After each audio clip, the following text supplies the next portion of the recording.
Welcome back. All right, so we're going to talk about the Detroit Red Wings. We've talked about Ottawa today. Right above them in the standings, the Detroit Red Wings. Detroit, it's another year of a rebuild, but it feels like it should be coming to an end relatively soon.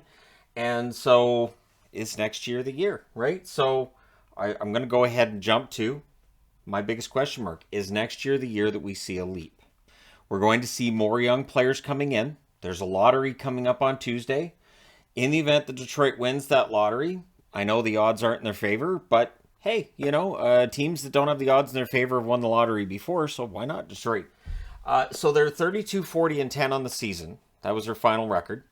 They end up with 21 regulation wins. To correct the Ottawa video I did earlier, they did have 26 regulation wins. It was the row column I was looking at, which is regulation and overtime. Still say Ottawa had a good year with 26 regulation wins.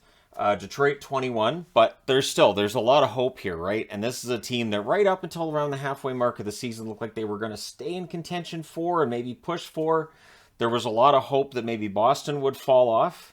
I don't think it's coincidence. Boston's the team people were looking to maybe fall off in the standings. I get it. I do. But Detroit ends up not being able to get that spot. They fell off, and of course they did a little bit of selling at the deadline. And there are some question marks going forward.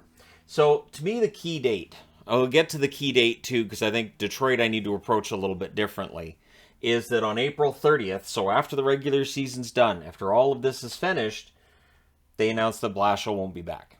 Now, Jeff Blashill, I thought did a good job last season.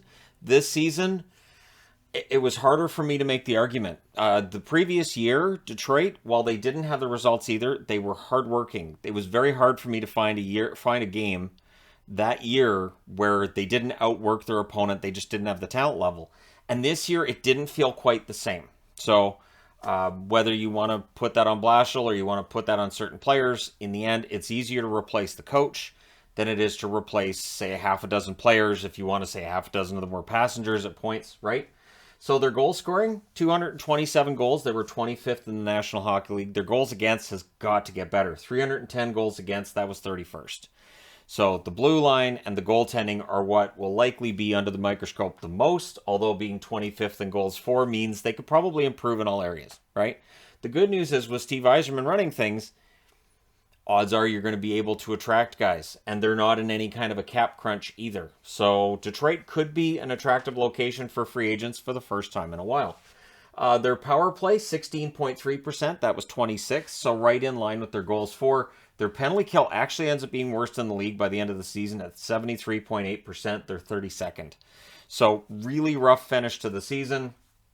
Vancouver had been 31st in penalty kill for most of the year, but Bruce Boudreau's system definitely made their penalty kill a heck of a lot better, and so Detroit ends up at the bottom there. Now, where we knew that this team was going to miss the playoffs, again, I think there was some belief that maybe they could go on a bit of a run, until we saw them lose 7 out of 9 between January 8th and 26th. So in that period, they lose 7 out of 9, not that long before the trade deadline, and that makes it easier for Yzerman to make the decision on whether or not to just stand or sell off, right? And it's not like there's this big dramatic sell-off either. They've been pretty good at getting rid of players at the right time, and so we'll see whether or not they're able to plug in the right players to improve offense, defense, goaltending where it needs to be improved without overcorrecting, right? So in October they were 4-3-2. November they were 7-6-1. So they're 2 games above NHL 500 at the end of November. And comparatively speaking with where Detroit was 3 years ago, yeah, they'll take that.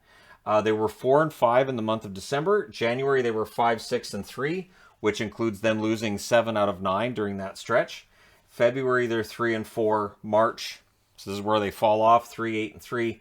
And in April, they were 6-8-1.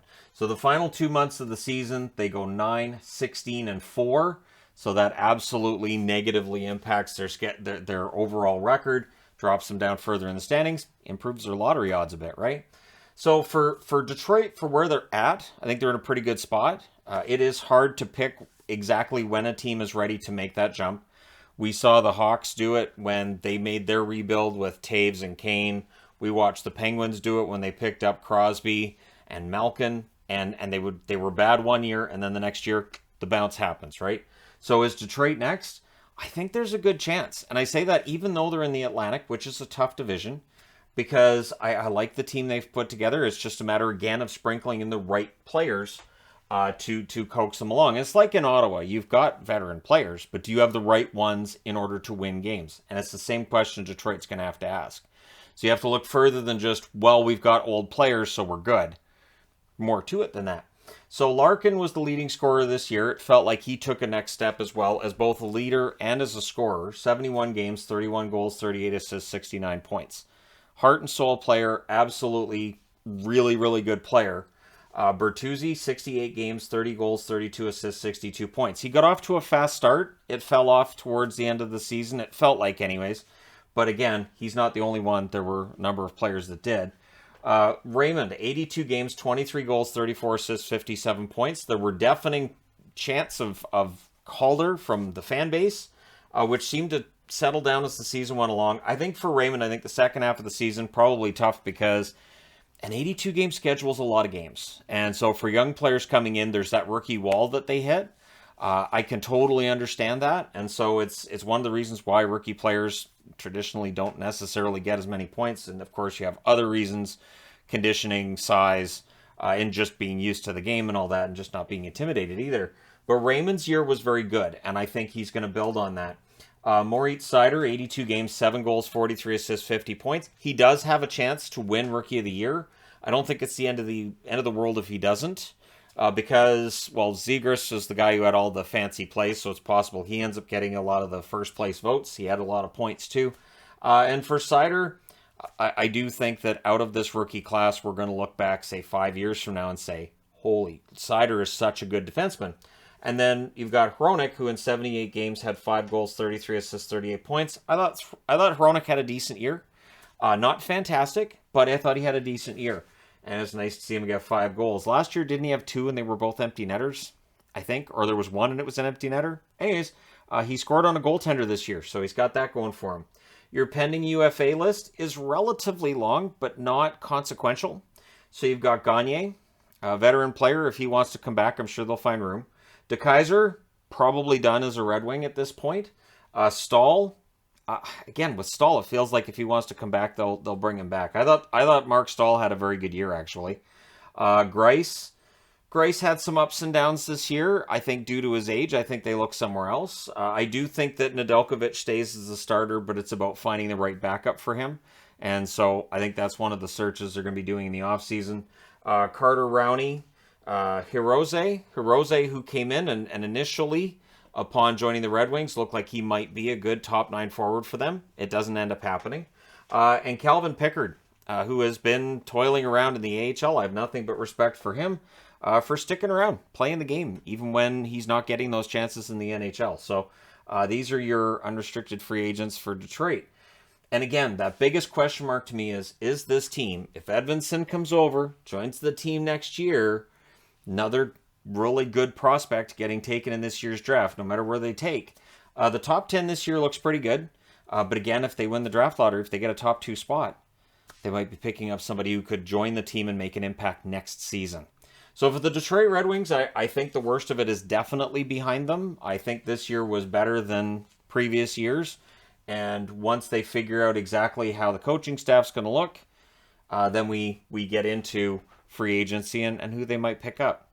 I think Yzerman's pretty smart in how he's doing this. He's not trying to rush it, and that's the right way to go. Do not try to rush yourself out of a rebuild, and don't try to sandbag it so that we're trying our best to stay above water. Nope. If the team's going to sink, and you just let everything go as it should, and just take your time and do that slow build. And I think Detroit's doing it quite well. Let me know your thoughts in the comment section below, as always. How far out are the Detroit Red Wings from making the playoffs? Do they get closer next year and then make it the year after? Let me know your thoughts in the comment section below, as always. Don't forget to hit like and subscribe if you're browsing your way through. You just happened upon this video. Thank you guys so much for watching, for all your support. I will talk to you again soon.